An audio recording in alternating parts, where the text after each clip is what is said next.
वन्दितु सर्वसिद्धे ध्रुवमचलमनो वमं गदिं पते वोच्छामि समय पाहुड मीणमो सुद केवली भणिदम्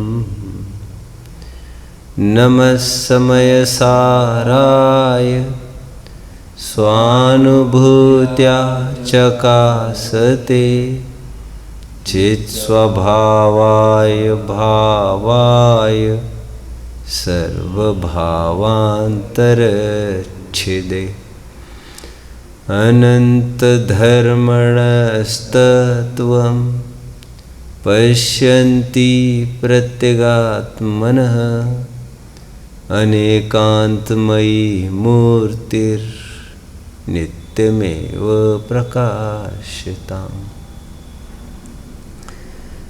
तत्वज्ञान से रहित जीवों को, आत्मज्ञान से रहित जीवों को दुखी होने से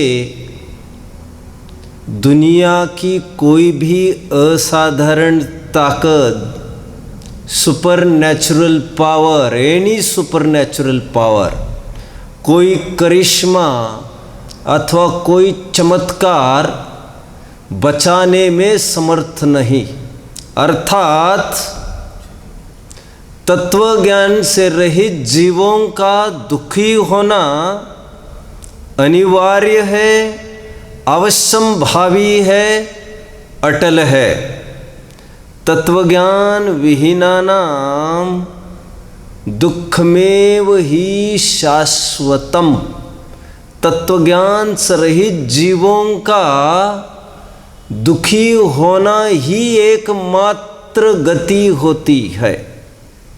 इस सूत्र को तत्वज्ञान विहीनानां दुःखमेव ही शाश्वतम, इस सूत्र को मैंने बाल्यावस्था में खूब सुना है।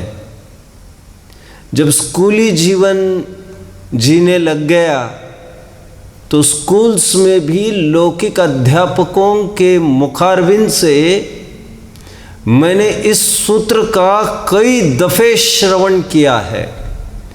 तत्वज्ञान विहीनानां दुःखमेव ही शाश्वतम। और जीवन में प्रतिपल इस चीज का अनुभव किया है, पद पद पर। बाद में आध्यात्मिक ग्रंथों को पढ़ने का स्वर्णिम अवसर जीवन में मिला, उसमें भी फिर जगह जगह यही बात पढ़ने को मिली। तत्वज्ञान से रहित जीवों का दुखी होना अवश्यंभावी होता है। जीवन में तत्वज्ञान से रहित और आत्मज्ञान से रहित अवस्थाओं में कई ऐसे अवसर आए जिसको लेकर मुझे बहुत दुखी होना पड़ा। कई दफ़े इतना हताश और निराश हुआ हूँ मैं, आज भी वे प्रसंग मेरे आँखों के सामने झूम रहे हैं। वो सब कुछ याद आ रहा है, मैं कैसा लेटा रहता था, कैसा बिलखता था। थोड़ी थोड़ी बात को लेकर मैं इतना दुखी हुआ हूँ और कई दफ़े ऐसे तक विकल्प मुझे सताए हैं कि अपनों का ही मैं खून करूँ, मैं स्वयं को मिटा डालूं। यदि ये नहीं हुआ तो अपना सिर फोड़ दूँ, स्वयं को मिटा दूँ। न जाने कितने विकल्प आए। कई दफ़े इस जगत से बहिष्कृत होने वक्त दुखों का भी एहसास मैंने किया है।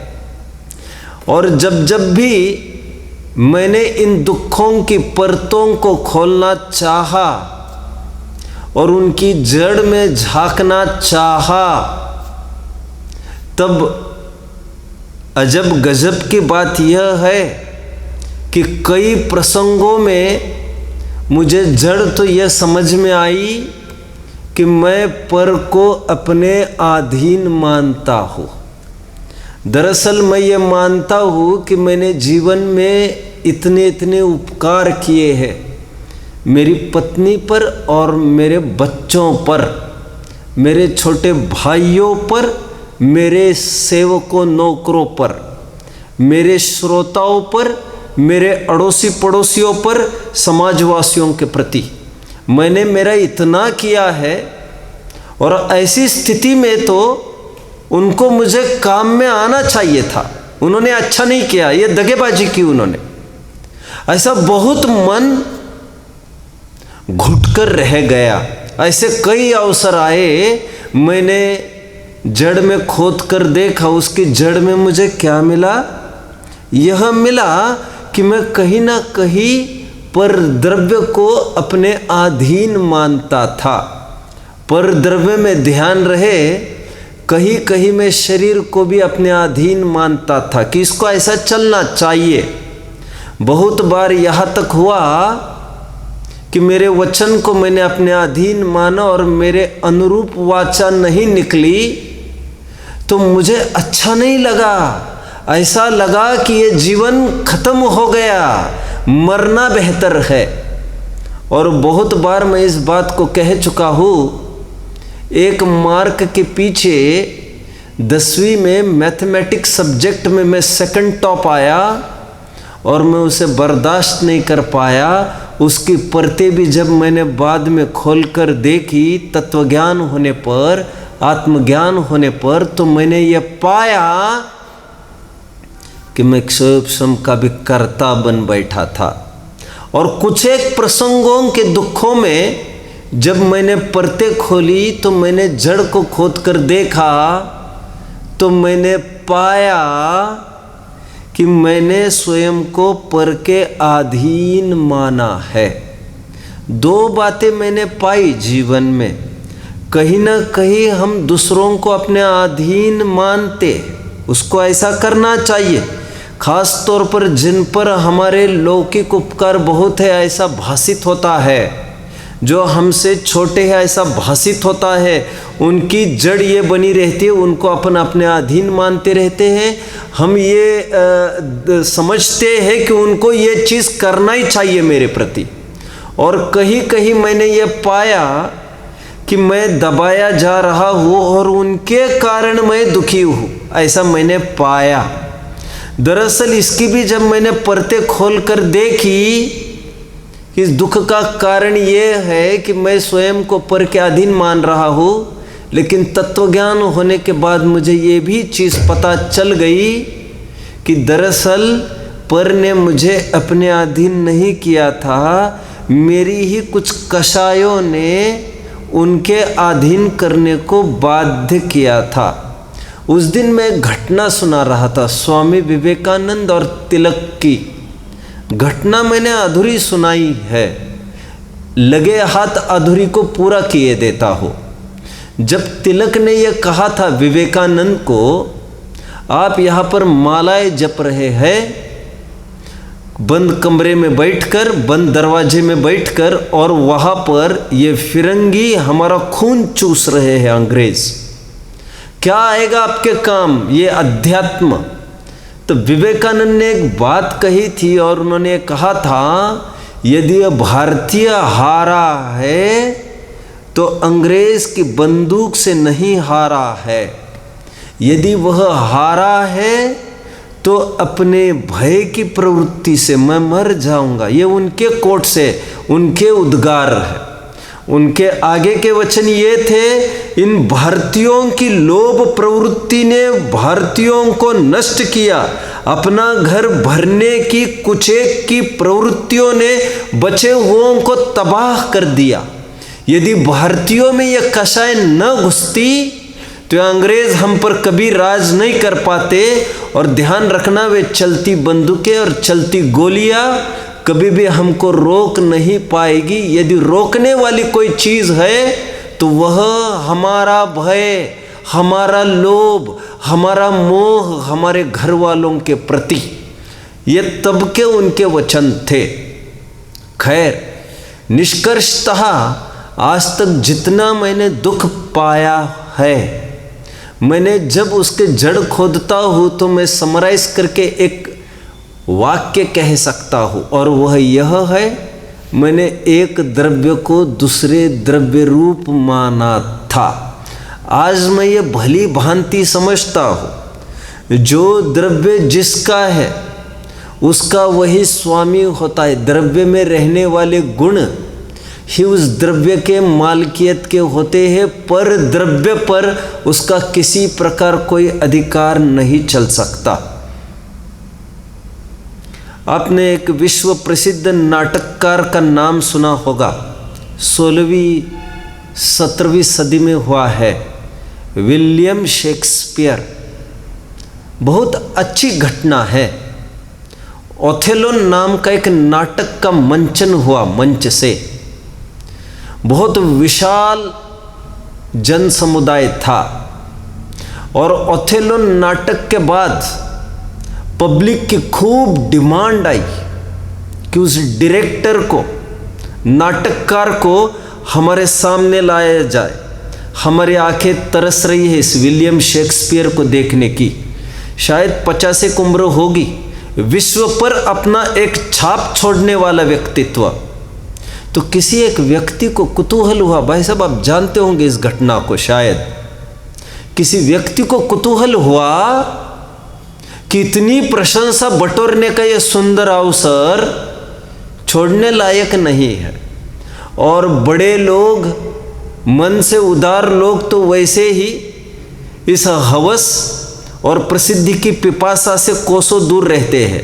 तो विलियम शेक्सपियर स्वभावतः संकुचित हो उठे, उन्होंने उठना जरूरी नहीं समझा। इतने में किसी ने प्रशंसा बटोरने के नाम पर हूबहू वैसी ही शक्ल वाला आदमी, अब जानते होंगे वैसी की वैसी शक्ल वाले लोग रहते हैं। पंडित नेहरू की शक्ल वाला आदमी एक था, कई काम पंडित नेहरू के वही करता था, और नेहरू जी ही जानते थे उस आदमी को, और चुपचाप वो काम कराते रहते थे उनसे, क्योंकि एक आदमी कितनी जगह जा सकता है। एनीवे, वो आदमी मंच पर आया, तालियों की गड़गड़ाहट के बीच में वो स्वयं फूलकर कुप्पा हो गया। लेकिन वो इस बात को भूल गया कि वो तो विलियम शेक्सपियर है नहीं, एक चलती गोली ने उसके प्राण का अंत कर दिया, क्योंकि सामने भीड़ में एक आदमी था जो विलियम शेक्सपियर को मारने आया था, और आज वो बीच में आया दूसरा आदमी, वो मर गया। मैं जरा सा आपको प्रश्न पूछूं, आज उस आदमी के मरने का क्या कारण है? एक उत्तर में, एक वाक्य में आपको उत्तर देना चाहिए, और वह यह, उसने अपना परिचय पर रूप माना, पर का परिचय अपने रूप माना, उसको मरण भोगना पड़ा, दूसरों का संकट उसको अपने माथे लेना पड़ा। यहाँ पर तो सिद्धांत में विचारिएगा जरा, यहाँ पर तो प्रतिपल जो संकटों का पिंड है, ऐसा शरीर, रोग और व्याधियों का मंदिर, हम उसको इतने गले लगाए रखे हैं, एक सेकंड भी उसको विलग होने की कल्पना तक नहीं करते, मान्यता में उसको अपना मानते हैं। बोलो, जो इसमें एकत्व करेगा, इस पड़ोसी में, इस मुर्दे में, वो प्रतिपल मरण की संभावना में, शरीर के जाने की संभावना में, अपने ही मरण की संभावना को आंकता हुआ प्रतिपल ऐसा ही मौत मरता रहता है। घटना एक मैंने सुनाई, वो इसके लिए एक द्रव्य को दूसरे द्रव्य रूप मानने की यह सजा। घटना दो, जो द्रव्य, जो जीव अन्य द्रव्य का कर्ता स्वयं को मानता है, अन्य द्रव्य का स्वामी स्वयं को मानता है, उसका क्या हाल होता है ये भी ज़रा देख लीजिए। घटना ग्वालियर की है। बसेस में से सभी पैसेंजर्स नीचे उतर गए। शायद यह घटना भी आपने सुनी होगी। जब सभी पैसेंजर्स उतर गए तो अंतिम पैसेंजर नीचे उतरा अपनी एक अटैची लेकर। तो वो कंडक्टर ने आवाज़ देकर ये कहा पब्लिक को बाहर उतरते हुए, अरे भैया कोई अपने एक अटैची भूल गए है, सूटकेस भूल गए, देखिए देखिए। जब उस अंतिम आदमी ने ये सोचा कि कोई लोग जो जा रहे हैं वो कोई पीछे पलट कर नहीं देख रहा है, ये मौका अच्छा है, इतनी बड़ी ट्रंक मिल जाएगी तो मेरी तो जीवन की चांदी हो जाएगी। और उसने कहा हाँ साहब मेरी है ये। और जैसे उन्होंने वो अटैची नीचे ली, बस के बाहर आए, जितने में वे क्या देखते हैं, 4-5 पुलिस ने उनको घेर लिया। बोले इस अटैची तुम्हारी है? हाँ बोलिए मेरी है, खोलिए इसको।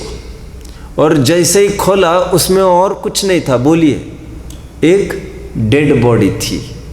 तो ये जब तुम्हारी है तो ये खून तुमने ही किया है। नहीं साहब ये मैंने नहीं किया। अरेस्ट दिस फेलो, इसको बंदी बनाया जाए, हथकड़ी लगाई जाए, चलो अंदर। प्रश्न फिर मैं ये पूछूंगा जैसे पहले प्रश्न पूछा था, वो क्यों मारा जा रहा है? वस्तु पराई माने अपनी, भेद नहीं करता। मंगत राय जी की 12 भावना में हम इस चीज को पढ़ते हैं, है ना। मोह रूप मृग तृष्णा जल में, मिथ्या जल चमके, हम पढ़ते हैं। मृग चेतन नित उठ थक थक के, क्या है? नित उठ उठ के, थक थक के, और दौड़ता जाता है निरंतर। आगे स्वयं ये लिखते हैं, वस्तु पराई माने अपनी, भेद नहीं करता। जो जो जीव अपने स्वरूप को, अपने परिचय को भूलकर पराई वस्तु में एकत्व करता है, उसका यही हाल होता है। एक सुंदर धोबी के उदाहरण के माध्यम से आचार्य देव ने कल हमारे गले उतारने का ये भरसक प्रयास किया कि गलती से अपनी चद्दर जैसी दिखने वाली दूसरे की चद्दर घर पर लेके आया भ्रमवश, लेकिन सामने वाले को जब पता चला तो घर की जब झड़ती हुई तो उस आदमी को नींद से जगाकर उसको नग्न करके उसका मालिक, उसका स्वामी उस चादर पर अपना अधिकार जमा बैठा, तो उसके होश उड़ गए और उसको पता चला वाकई में जो हम सो रहे थे, वह निद्रा जिसको हम मान रहे थे कि मैं बहुत खुश हूँ, यह पराश्रित आनंद है, यह कभी भी लूटा जा सकता है। हम मोही जीवों को जो रात दिन विषयों के अधीन है, विषय का सुख भोग रहे हैं, हमको समझना चाहिए कि ये जो सुख है हमारा, हम खिलखिलाकर हंसते दिखते हैं, वो ठीक उसकी निद्रा के समान है जो मोहवश दूसरों की चादर को अपनी चादर मानकर सो रहा है। वो सच्ची निर्भरता नहीं है। और कभी भी आपको आपके नाम वारंट सुनाया जा सकता है। होश में आने की ज़रूरत है। खिलखिलाकर हंस रहे हो, भोजन करके, स्त्री सेवन करके, कपड़े आदि पहनकर, नहा धोकर, बोलचाल करके, ये सुख इंद्रिय सुख है, पराश्रित सुख है। परमार्थतः आत्मिक सुख नहीं होने के कारण ये पराई संपत्ति है, ये सब छीना जाएगा। होश में आने की जरूरत है। आज 35वीं गाथा का गाथार्थ तो हम पढ़ चुके थे, टीका हम पढ़ लेते। देखिए आज टीका में क्या कह रहे आचार्य देव। जैसे कोई पुरुष धोबी के घर से भ्रमवश दूसरे का वस्त्र लाकर उसे अपना समझकर ओढ़कर सो रहा है, और इसमें हम समझना चाहिए हमको, बात उस आदमी की नहीं है जो ब्रह्मवश सो रहा है। जो यहाँ पर ब्रह्मवश मैं भोजन कर रहा हूँ, भोजन से सुख आता है, ये मैं पैसे वाला हूँ, मेरा बैंक बैलेंस इतना है, मैं बीवी बच्चे वाला हूँ, ये सब ब्रह्मवश सो रहे हैं, दूसरों की चादर ओढ़कर सो रहे हैं और अपने आप ही अज्ञानी, वह वस्त्र दूसरे का ऐसे ज्ञान से रहित हो रहा है, किंतु जब दूसरा व्यक्ति उस वस्त्र का छोर पल्ला पकड़कर खींचता है, कल काफी उदाहरण इसका मैंने दिया था और मैंने ये भी कहा था कि उदाहरण तो एक देश है, कदाचित यहाँ पर जगाने के लिए कोई नहीं आए, क्योंकि वो तो ये मान सकता है कि हमको एक चद्दर के बदले चद्दर मिल गई, उसमें क्या फर्क पड़ गया, उसकी भी नई चद्दर थी, हमारी भी, कदाचित ये हो सकता है। लेकिन लोकोत्तर कानून में जो वस्त्र हमको पहना कर गया है, कौन? नाम कर्म का उदय। अभी आपको पढ़ना चाहिए पेज नंबर 50, मोक्ष मार्ग प्रकाशक, दर्शन मोह के निमित्त से होने वाला दुख। जैसे किसी पागल को उदाहरण याद आ रहा होगा, कपड़े देने वाले के अधीन ये कपड़े होने से कभी तो वो पागल को कपड़े पहनाता है, कभी तो फिर मांग लेता है, लेकिन वो पागल जब मांगे जाते हैं कपड़े तब वो देने के लिए बहुत ही दुखी होता है, क्योंकि तब तक उन कपड़ों को वो अपना मान बैठा होता है। हालांकि ऐसा होना तो बहुत मुश्किल है। भाई साहब आप उदाहरण समझ रहे हो?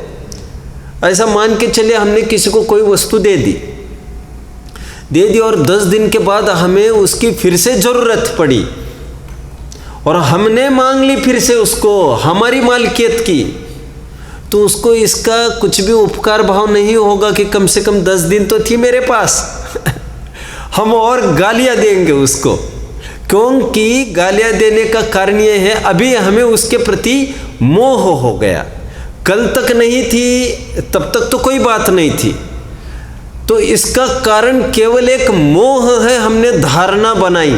अथवा ऐसा भी मानकर चलिए ना, पहले ज़माने में खूब प्रथमान युग की घटनाएं हैं, किसी ने कोई चीज़ गिरवी रख दी हमारे पास और कहा हम आएंगे और लेके जाएंगे, और हमने 2 साल हो गए थे और हम राह देखते रहे, 2 साल के 20-40 साल उलट गए, हमको ये भी खबर मिल गई अखबार में कि वो मर गया है। और अभी हमने जो लड्डू फोड़े हैं वो हमने मोह ममता के फोड़े, और जब उसके बचने की कोई खबर अखबार में आएगी तो हमारे दिल दहला देगी, हमको महादुखी करेगी, क्योंकि हमें उस पर मोह हो गया है। तो ठीक उसी प्रकार समझना चाहिए, धोबी का जो उदाहरण दिया जा रहा है, कदाचित उस उदाहरण में ऐसा नहीं हो कि कोई अपनी चादर पर दावा करने आ जाए, लेकिन यहाँ पर कभी भी ऐसा नहीं होगा, क्योंकि ये कोई मानवकृत व्यवस्था नहीं है कि कोई भूल जाए। ये जब भी नाम कर्म ने ये शरीर दिया है, आयु कर्म ने लगे हाथ स्थिति सेट कर दी थी, स्थिति उसकी मियाद, काल पीरियड आयु ने सेट कर दिया था, ये 50 साल तक ये वस्त्र आपके पास बनाए रखना। ऐसा कभी नहीं होगा कि 50 साल को भूल कर वो 51वें साल आएगा आयु कर्म लेने, और जब 50वें साल आएगा लेने के लिए उन लोगों को बड़ा दुख होगा जो लोग 50 साल में उसको अपना ही मान बैठे हैं। लेकिन बड़ा निर्दय है ये कर्म, उसने थोड़ा सा अवसर दिया था आपको, ये सामग्री देकर जाओ आपका काम करो, और आपने आपका काम नहीं किया, तब तो फिर आप पर आफत आई जैसी तो आपको लगेगी। उदाहरण साहूकार से पैसा लिया हमने, ये बड़ा समाधि मरण पाठ में ये उदाहरण आया है। साहूकार से पैसा लिया हमने ब्याज से, 2-3 लाख रुपए ले लिया, मान के चलो 2 लाख ले लिया। इसीलिए लिया कि 2 लाख से हम अपनी पूंजी लगाकर कुछ ना कुछ हम अपना काम कर लेंगे। अब मेरा यह प्रश्न है, साहूकार आने की आहट किसको डरा देगी? प्रश्न है। उसको डरा देगी अंदर से, मान के चलो किसको नाराज करेगी? उसको नाराज करेगी जिसको पैसा देने की कोई वांछा नहीं है भाई साहब, और जो 2 साल के अंदर वो पैसे को पाकर 2 लाख का 3-4 लाख कर चुका है, वह जब भी साहूकार आता दिखता है वो छिपता नहीं है, वो पोटली लेकर, ब्याज सहित पोटली लेकर घर पर दरवाजे पर खड़ा रहता है, और आते ही साहूकार को देखकर मेरे माए बाप आप मेरे काम में आए कहकर आइए पधारिए, भोजन आपका यही होगा। वो तो खुश होता है क्योंकि उसने उतने पीरियड में गाफिल न होकर पैसा दुगुना तिगुना कर दिया। जिसको डुबोना है पैसा वो तो गांव बदलने की बात करता है, साहूकार आने पर मुंह फेरने की बात करता है। वो तो कहता है घर पर नहीं है बोल दो। ये हुआ उदाहरण। अभी बात को समझिए। एक साहूकार ने तुमको, हमको, सबको यह बहुत मांगने पर यह वस्त्र दिया। कौन सा वस्त्र दिया भाई साहब? मनुष्य पर्याय दी साहूकार ने। बहुत मांगने पर क्यों? यह ऐसी मनुष्य पर्याय नहीं मिलती। कीड़े मकोड़े देख लीजिए, मनुष्यों में भी फुटपाथ पर तड़पने वाले देख लीजिए। ये मनुष्य पर्याय में भी इतनी अनुकूलता सहजता से नहीं मिलती। बहुत मांगने पर मिली तो नाम कर्म रूप साहूकार ने, आयु कर्म रूप साहूकार ने ये मानव पर्याय की पूंजी हमको दे दी। अब उसने देते समय यह तय किया 50 साल के बाद हम ये पूंजी फिर से लेने के लिए आ जाएंगे। अब मेरा प्रश्न है 50 साल में हमको क्या करना चाहिए था?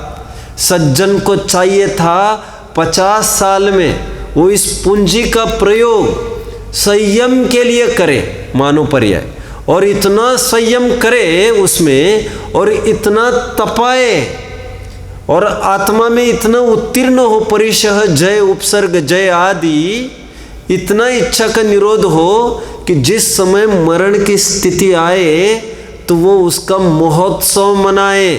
जैसे वो साहूकार आते ही दरवाजे पर खुशी से खड़ा रहता है जिसने खूब कमाया है। जो समाधि के लिए तैयार है वो मरण रूपी साहूकार को देखकर घबराता छिपता नहीं है। डॉक्टर के पास ले जाओ, 10-20 जनों को बुलाओ, इनको बुलाओ, मुझे ये कराओ, और वैद्यों को बुलाओ, डॉक्टरों को बुलाओ, दवा देखो, मेरी सेवा करो। घबराता नहीं है। वो तो दूसरों से भी सेवा नहीं लेता है और स्वयं भी अपनी निजी सेवा करने का भी त्याग कर देता है। बोलिएगा जरा नाम बोलिए। 3 प्रकार के समाधि मरण आए हैं हमें: भक्त प्रत्याख्यान, इंगिनी मरण और प्रायोपगमन। 3 प्रकार के आए हैं। ये इंगिनी मरण और प्रायोपगमन क्या है? इसमें एक में तो वो सोचता है नहीं मैं दूसरों से सेवा नहीं लूँगा। भक्त प्रत्याख्यान में तो ये सोचता है हाँ दूसरे कोई सेवा करते हैं तो करा लूँगा, मैं भी करूँगा मेरी। आगे चलकर वो ये सोचता है दूसरों की सेवा नहीं लूँगा, यदि हाथ पैर दर्द होने लग जाए तो मैं ही दबाऊँगा। आशा बनी रहती है दूसरों से। आगे चलकर वो ये सोचता है स्वयं भी स्वयं का कुछ नहीं करूँगा। अभी साहूकार को दरवाजे पर आता देखकर जो मृत्यु महोत्सव मनाने बैठा है वो कहता है ले जाओ तुम इसको, और बहुत खुशी खुशी वो कहता है कि इस मानव पर्याय की सार्थकता हमने कर ली है, नहीं चाहिए अभी पर्याय, ले जाओ। और जो कायर है वो बहुत डरता है, सभी इंश्योरेंस करने के बाद भी मौत तो आएगी, और जब मौत आती है तो फिर वो गिड़गिड़ाता है। ये उदाहरण समझना चाहिए। धोबी का इतना बढ़िया उदाहरण है, लेकिन उदाहरण 2 वस्त्रों के बीच है और सिद्धांत आपको समझना है आत्मा और शरीर के बीच में। आगे बढ़ते हैं। तब दूसरा व्यक्ति उस वस्त्र का छोर पकड़कर खींचता है और उसे नग्न कर कहता है कि तू शीघ्र जाग, सावधान हो, यह मेरा वस्त्र बदले में आ गया है, यह मेरा है, सो मुझे दे दे।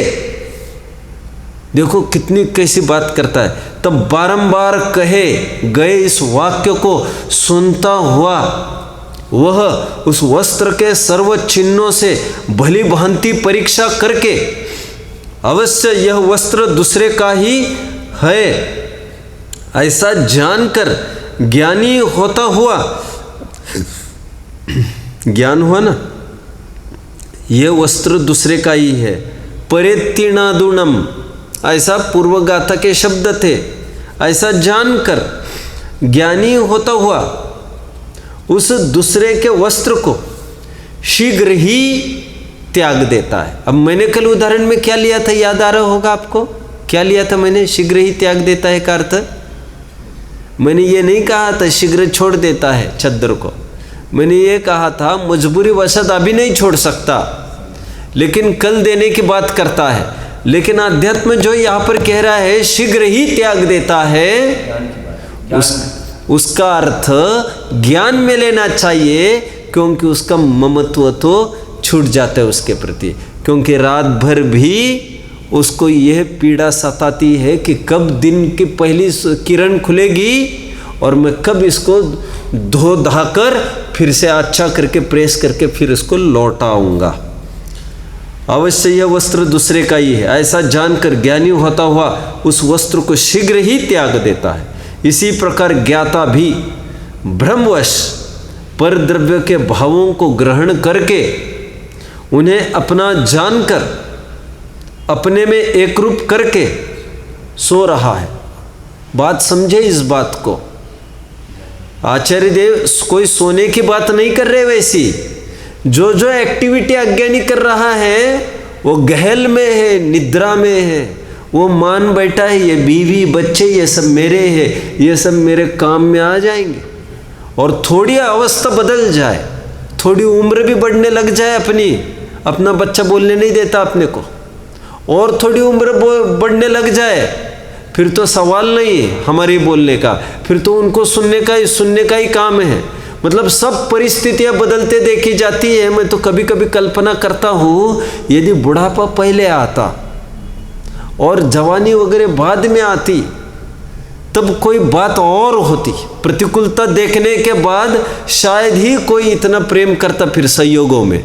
लेकिन जो भी कुछ हो ये वस्तु का एक स्वरूप है, क्योंकि पहले सब किया है और आदमी भूल नहीं सकता अभी जाते समय, यही तो बात है। इसी प्रकार ज्ञाता भी ब्रह्मवश पर द्रव्यों के भावों को ग्रहण करके उन्हें अपना जानकर अपने में एक रूप करके सो रहा है और अपने आप अज्ञानी हो रहा है। जब श्री गुरु परभाव का विवेक करके भेद ज्ञान करके उसे एक आत्म भाव रूप करते हैं और कहते हैं कि तू शीघ्र जाग। अभी सिद्धांत में घटित करके कह रहे यहाँ पर, अरे कहाँ निद्रा में सो रहा है, निद्रा में सो रहा है मतलब साहब मैं तो क्या कर रहा हूँ, ये बीवी बच्चों को बड़ा करना, ये बीवी बच्चों की रक्षा करना, उनको कोई समस्या आती है तो मैं ला के देता हूँ, मैं ये क्या करता हूँ। हम किसी को पूछे दिन भर क्या करते हो, कुछ नहीं, थोड़ा दुकान में जाता हूँ, बच्चे को देखता हूँ, थोड़ा ऐसा है घर ऊपर थोड़े काम रहते हैं ये देखता हूँ। मानो अपना फर्ज मान लिया इसने। कहते मत सो जागो तुम, ये तुम्हारा अपना कोई स्वरूप नहीं है, तो वो त्याग देता है का अर्थ क्या लेंगे अब यहाँ पर। कोई ऐसा थोड़ी अर्थ करना चाहिए कि बीवी बच्चे तुरंत छोड़ के चला जाता है। वो अंदर से ऐसा सोचने लगता है कि हाँ ये मेरे ने, मैं इनके नहीं, वो दृष्टि उसकी बदल जाती है फिर उस दिन से। एक उदाहरण आपको ज्ञान में होगा। ठगों की टोली ने, टोडरमल जी का उदाहरण है, सम्यक ज्ञान चंद्रिका की पीठिका में आया हुआ होना चाहिए। ठगों की टोली ने, आजकल बहुत होता है, छोटे छोटे बच्चों को किडनैप किया जाता है और कभी कभार उन बच्चों को अपनी टीम में ही शामिल किया जाता है, तो वे भी वैसे गुंडे हो जाते हैं। तो उन ठगों की टोली में 2 छोटे छोटे बच्चों को शामिल किया। अभी 10 साल के बाद वे भी ठग बन गए, वैसे ही चोर लुटेरे डाकू। फिर उनको किसी माध्यम से ये बताया गया कि आपको किडनैप किया गया है, आप बहुत अच्छे घर से हो, जिस घर पर आज आप डाका डालने जा रहे हो तुम्हारा अपना घर है मूर्ख, वो तुम्हारा बाप है, तुम्हारी माँ है, अब वो डालेगा वहाँ पर। कहने का तात्पर्य कि जैसे उसको ख्याल में आता है अरे ये मेरे नहीं है। अभी सुनिए, टोडरमल जी ही आगे उदाहरण को बढ़ा रहे हैं, तो तुरंत छोड़ के चला जाएगा कि उनको उस दिन से, हाँ मुझे पता चला ये धोखेबाज है, इन्होंने मुझे ऐसा लाया है, तुरंत छोड़ के जाने में आफत खड़ी होगी, इनको उड़ा देंगे वे। तो आज उनके कहे अनुसार काम करते तो दिख रहे हैं, लेकिन अंदर से वो बात रही है क्या? वैसा अंदर से वो बात नहीं रही। वो समझ रहे हैं हमें इनसे पिंड छुड़ाना है, हम ठीक नहीं कर रहे हैं। आज कुछ भी चोर डकैती करते समय, चोरी करते समय उनके हाथ आज कप रहे हैं और उनको लग रहा है थोड़ी कहीं सुराग मिले तो हम भाग जाए यहाँ से। ठीक उसी प्रकार गृहस्थ जब ज्ञानी हो जाता है तब सब कुछ करता हुआ वो निरंतर तलाश में रहता है कि मुझे कोई अवसर मिले तो फिर मैं घर गृहस्थी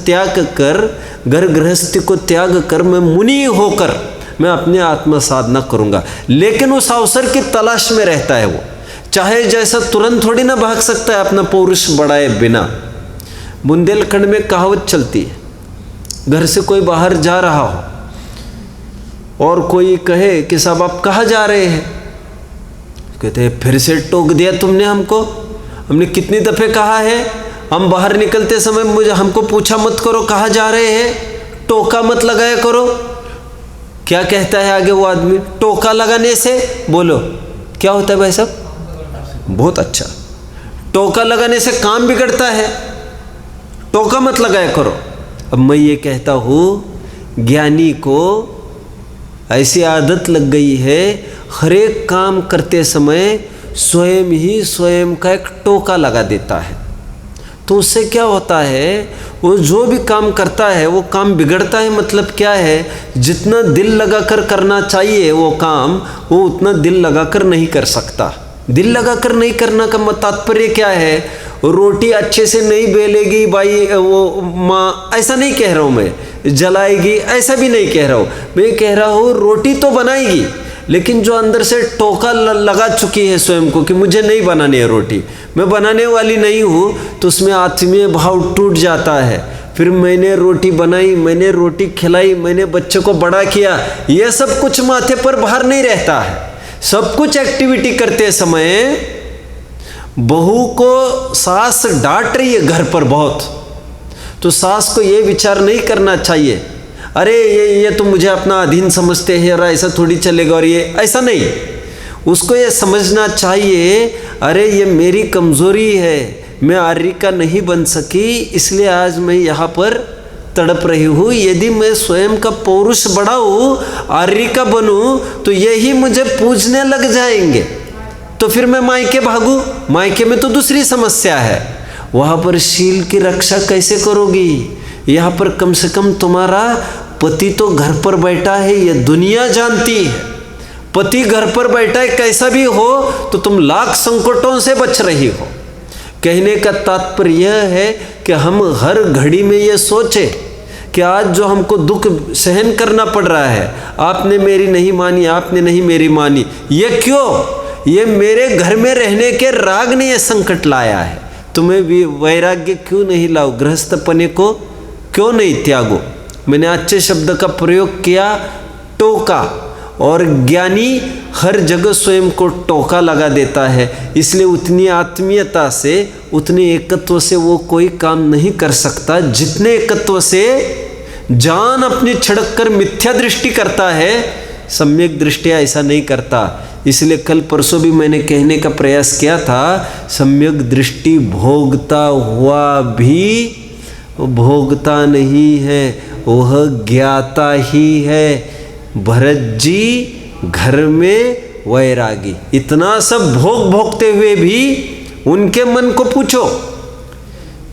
दुनिया कहती है चक्रवर्ती 96,000 रानियों को भोग रहे हैं, है ना, लेकिन उनके दिल को जाकर टटोलिए जरा, 96,000 जनों के दिल में भरत बसता होगा, लेकिन भरत के दिल में 96,000 में से तो कोई भी नहीं बस रही है, ना ही पट्टरानी बस रही है, उनके दिल में गायक बस रहा है, मजबूरी का नाम है।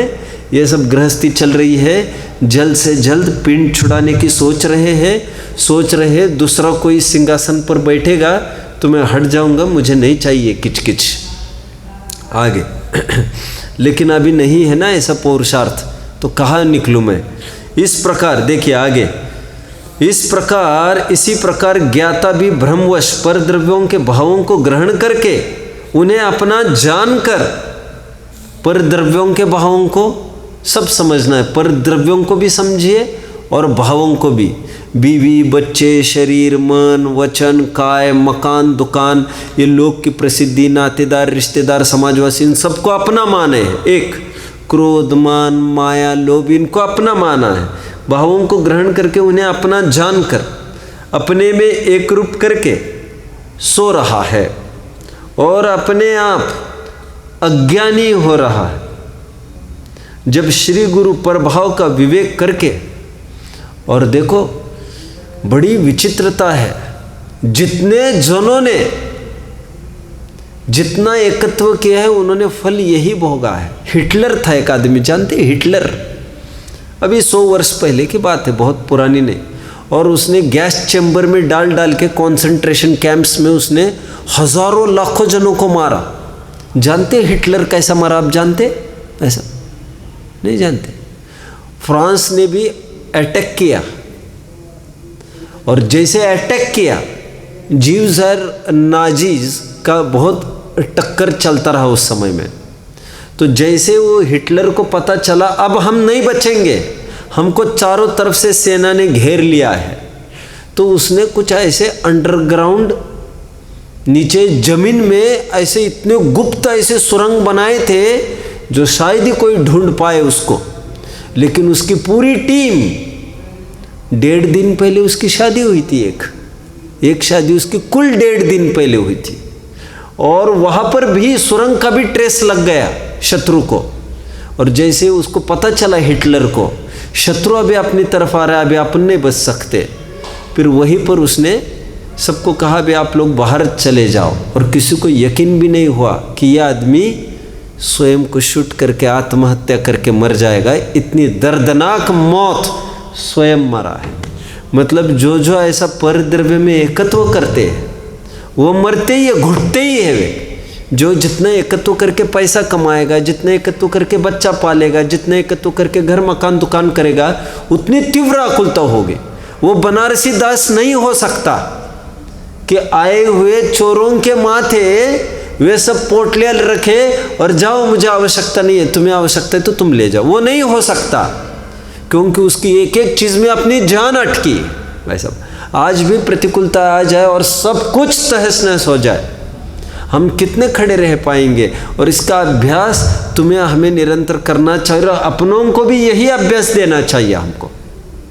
आगे जब श्री गुरु प्रभाव का विवेक करके उसे एक आत्म भाव रूप करते हैं और कहते हैं कि तू शीघ्र जाग, सावधान हो, यह तेरा आत्मा वास्तव में एक ही है, एक ज्ञान मात्र ही है, अन्य सर्व परद्रव्य के भाव हैं। तब बारंबार कहे गए, अभी फिर से ये शब्द आने वाले, कहाँ पर? 38वीं गाथा की टीका का प्रारंभ। श्री गुरु के बारंबार समझाए जाने पर, बारंबार हमको ये उपदेश मिला ज्ञानियों से, तब बारंबार कहे गए इस आगम के वाक्य को सुनता हुआ हमको कभी कभी यकीन नहीं आता। लोग कहते हैं हमको बारंबार गुरुओं ने समझाया होगा। अरे यार यहाँ पर कितने साल से आ रहा है? 300-400 साल से आ रहा है, यहाँ पर तो रोज़ सुन रहा है यही बात को, और अभी तो टस से मस नहीं हो रहा है। बल्कि नया मुल्ला था तब तो जोर से बांग देता था, अभी तो तुम्हारी बांग की भी आवाज़ ढीली हो गई। कैसी बात है? देखिए तब बारंबार कहे गए इस आगम के, देखो, और जो जो धर्म में हमारा टाइम बढ़ता है त्यों त्यों शिथिलता बढ़ने का अवसर ज़्यादा है। चंद्रगुप्त के स्वप्नों के हिसाब से हमें स्वयं को जांच कर स्वयं को हमको स्थितिकरण करना चाहिए, पथभ्रष्ट होने से बार बार बचाना चाहिए। हमारी ये प्रवृत्ति ऐसे क्यों हुआ, वैसे क्यों हुआ, हमको उन परिणतियों को रोकना चाहिए, क्योंकि हमारी सलाह कोई नहीं चाहता। भाई साहब घर में हमारी सलाह कोई नहीं चाहता, और हमें एक चीज़ 20 दफ़े कह जब चुके हैं, हमको लगता है 20 दफ़े का तुम्हें समझ में नहीं आता। सामने वाला कहता है 20 दफ़े हमने आपकी बात को नहीं माना, आपको समझ में नहीं आता है, आप भी 21 बार हमको कह रहे हैं। मतलब जगत हमको सुनने के लिए नहीं बैठा है, हम उसको चलाए ऐसे अधीनता वो महसूस भी नहीं करता है। और मान न मान तुम्हारा मेहमान, फटे में टांग उलझाकर हम बैठेंगे तो हमारा कैसे निहाल होगा। तब बारंबार कहे गए इस आगम के वाक्य को सुनता हुआ, वह कौन से आगम के वाक्य को? तू जाग जाग, सावधान हो जा, जहाँ पर तू विश्राम कर रहा है, एकत्व कर रहा है, वो तेरी ज्ञानमय वस्तु नहीं है। कहे गए इस आगम के वाक्य को सुनता हुआ वह समस्त स्वपर के चिन्हों से भली भांति परीक्षा करके अवश्य यह प्रभाव ही है मैं ज्ञान मात्र ही हूँ, यह जानकर ज्ञानी होता हुआ सर्व पर भावों को तत्काल छोड़ देता है। उसको अभी बारंबार समझाए जाने पर यह बात बहुत अच्छे से समझ में आ गई है कि ये कोई मेरे नहीं है। अब उसने निर्णय किया है, अब उसको स्वप्न में भी उनके प्रति कोई राग भाव भाषित नहीं होता है। और बुद्धिपूर्वक भी हमको ऐसे साधनों से दूर रहने का प्रयास करना चाहिए। अभी हमारी उम्र भी कुछ ऐसी है, हमको लोक संपर्क अवॉइड करना चाहिए। भाई साहब, हमको शादी ब्याह वगैरह में मतलब हमारा सब योग्य होने लग जाए तो हमको ये मान लेना चाहिए अभी अपन नहीं उलझेंगे किसी भी चीज़ में, अभी जो होगा सब योग्यता अनुसार होगा। हमको बुद्धिपूर्वक इन व्यावहारिक कार्यों से निवृत्ति लेकर, बल्कि यहाँ पर भी इस मार्ग में भी ये 2-4 जन क्या बोल रहे, वे 2-4 जन क्या बोल रहे, उन 2-4 जन में क्या चल रहा है, इसमें उपयोग खपाने के लिए बहुत समय अभी हमारे पास रहा नहीं है। और एक एक चीज़ का हिसाब हमसे मांगा जाएगा, ऐसा तो हमारे पड़ोसी भाई कहते हैं, लेकिन यहाँ पर हिसाब मांगा नहीं जाएगा, वो सीधा 1 तारीख को वो बिल थमाया जाएगा और इसमें कोई गुंजाइश नहीं होगी इस 1 तारीख में कि भैया तुम्हारा साहब हमने तो इतना किया, साहब तुम्हारा बिल आया है ये कैसे काम चलेगा। बहुत अच्छी चीज़ यहाँ पर कह रहे हैं आचार्य देव, बार बार समझा रहे हैं और सफलता हो गई है आचार्यों के समझाने की। आखिर वो आदमी होश में आ गया है, मोह तंद्रा से जाग गया है, बीवी बच्चे को अपने से भिन्न जान रहा है, या हाथ हिलाने का, पैर हिलाने का, मुंह हिलाने का कर्ता मैं नहीं हुआ ऐसा मान रहा है। मैं भले ही अंदर में भाव कर रहा हूँ, लेकिन शरीर का हिलना, जबड़े का हिलना सब अपनी योग्यता से है। कभी पैरालिसिस का अटैक लग जाए, कभी कुछ गूंगा बहरा होने की नौबत आ जाए, कैसा भी हो जाए, अभी इसको कोई आकुलता नहीं होगी, क्योंकि वह इस यंत्र को स्वयं चलित मानता है, अपने द्वारा किया हुआ कुछ मानता ही नहीं है। याद आता है मुझे एक जन को, इस कलश को अभी हम भावार्थ को एक बार देख लेंगे अपन, पूरा करते हैं 2-3 मिनट में। कैंसर हो गए एक, मैंने शायद थोड़े दिन पहले कहा था, लगभग 30-40 साल से स्वाध्याय में आते थे और कैंसर जब हो गया उनको पता चला, उम्र कोई खास नहीं थी उनकी, 40-50 के बीच की बात थी, 50 के बीच की। और जब उनको देखने के लिए गए तो उनकी मूल में पीड़ा इतनी सी थी, क्या जाने का टाइम आ गया था वैसे उनका, कि उनका एकदम ऐसा कुछ कैंसर हो गया था उनको कि उनका बोलना बिल्कुल ही बंद हो गया था और बोल कुछ नहीं पाते थे। अभी जितने भी लोग मिलने आए तो वे किसी से कुछ बोल ही नहीं पाए, तत्व चर्चा करना है वो भी नहीं कर पाए। तो कहे मैं तत्व चर्चा नहीं कर सकता, इसके मात्र को लेकर वे परेशान। थोड़े दिन तो 2-3 दिन हाथ से लिख कर दिखाया, फिर हाथ भी चलना बंद हो गया। और पहले दिन जब हाथ से उन्होंने लिख कर दिखाया था तभी उनको संकेत कराया गया, भाई जी आज तो आपका बोलना ही बंद हुआ है, अभी तैयारी इसकी रखो, कल लिख भी नहीं पाएंगे, तब आप क्या करेंगे। तो मुस्कुरा भर दिए थे, लेकिन 4 दिन के बाद वे लिख भी नहीं सके। ये तो उन्होंने स्वयं ने अनुभवा, अब हम कब अनुभवेंगे जी। वे 4 जन हम देखकर आ गए उनको, अब उन्होंने नहीं अनुभवा, लेकिन हम देखने वाले कब अनुभवने वाले।